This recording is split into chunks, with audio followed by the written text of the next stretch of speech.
Student UGNEET second round schedule already ಬಿಟ್ಟಿದ್ದು ನಾನು ಮೊದಲು ಡಿಸ್ಕಷನ್ ಮಾಡಿದೆ. ಸೊ ಈಸಲಿ ಸೆಕೆಂಡ್ ರೌಂಡ್ ಈಸಲಿ ಸ್ಟಾರ್ಟ್ ಆಗೋದು ಅಂದರೆ 8ನೇ ತಾರೀಕು ಆದ ನಂತರ ಅಂತ.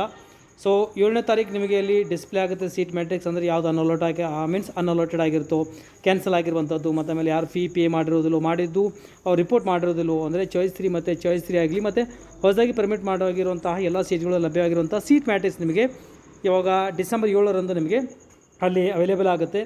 ಸೊ ನಂತರ ಆಲ್ ಇಂಡಿಯಾ ಕೋಟದ ಏನು ಯಾವುದು ಉಳಿದಿದ್ರೆ ಅದು ನಿಮಗೆ 9 ಡಿಸೆಂಬರ್ನಂದು ಅವೈಲೇಬಲ್ ಆಗುತ್ತೆ. ಸೊ ಆಪ್ಷನ್ ಎಂಟ್ರಿ ಮಾಡಲು ನಿಮಗೆ 7 ಡಿಸೆಂಬರಿಂದ 10 ಡಿಸೆಂಬರ್ವರೆಗೆ ನಿಮಗೆ ಸಮಯಾವಕಾಶವಿದ್ದು, ಸೊ ನಂತರ ನಿಮಗೆ publication of second round result allotment ಯಾವಾಗಪ್ಪ ಅಂದರೆ 11 ಡಿಸೆಂಬರ್ ಸಾಯಂಕಾಲ 4 ಗಂಟೆಗೆ ಅಂತ ಇಲ್ಲಿ ಮೆನ್ಷನ್ ಮಾಡಿದ್ದಾರೆ. ಸೊ ನಂತರ ಫೀನ ಪೇ ಮಾಡೋದಕ್ಕಾಗಿ ನಿಮಗೆ 12 ಡಿಸೆಂಬರ್ನಿಂದ 14 ಡಿಸೆಂಬರ್ವರೆಗೆ ಸಮಯಾವಕಾಶವಿರುತ್ತೆ. ಚಾಯ್ಸ್ 2 ಮಾಡಿರುವಂಥವ್ರು ಆಲ್ರೆಡಿ ಪೇ ಮಾಡಿರುವಂಥದ್ದು ಆಲ್ರೆಡಿ ಅದು ಅಡ್ಜಸ್ಟ್ ಆಗುತ್ತೆ, ಯಾರು ಮಾಡಿಲ್ಲೋ ಅವರು ಮಾಡಬೇಕಾಗುತ್ತೆ. ನಂತರ ಒರಿಜಿನಲ್ ಡಾಕ್ಯುಮೆಂಟ್ಸ್ಗಳನ್ನು KEAಗೆ ಸಬ್ಮಿಟ್ ಮಾಡೋದಕ್ಕಾಗಿ ನಿಮಗೆ 12 ಡಿಸೆಂಬರಿಂದ 14 ಡಿಸೆಂಬರ್ವರೆಗೆ ಸಮಯಾವಕಾಶವಿರುತ್ತೆ. ಅಂದರೆ ಬೆಂಗಳೂರು ವಿಸಿಟ್ ಮಾಡಿ ಅಲ್ಲಿ ಒರಿಜಿನಲ್ ಡಾಕ್ಯುಮೆಂಟ್ಸ್ ಪೇ ಮಾಡಬೇಕಾಗುತ್ತೆ. ಇದಕ್ಕೆ ಸಂಬಂಧಪಟ್ಟಾಗ ಮೊದಲು ಡಾಕ್ಯುಮೆಂಟ್ಸ್ ಬಗ್ಗೆ ಅಂದರೆ ಆಲ್ರೆಡಿ ಹೇಳಿದ್ದೇನೆ. ಸೊ ನಂತರ ನಿಮಗೆ ಕಾಲೇಜಿಗೆ ರಿಪೋರ್ಟ್ ಮಾಡೋದಕ್ಕಾಗಿ 15 ಡಿಸೆಂಬರ್ ಅಂದರೆ ಸಾಯಂಕಾಲ 4 ಗಂಟೆವರೆಗೂ ಸಮಯಾವಕಾಶವಿರುತ್ತೆ. ಮತ್ತು ಇನ್ನೊಂದು ನೋಟಿಫಿಕೇಷನ್ ಇದೆ, type of seats available for the second round ಅಂತೇಳಿ.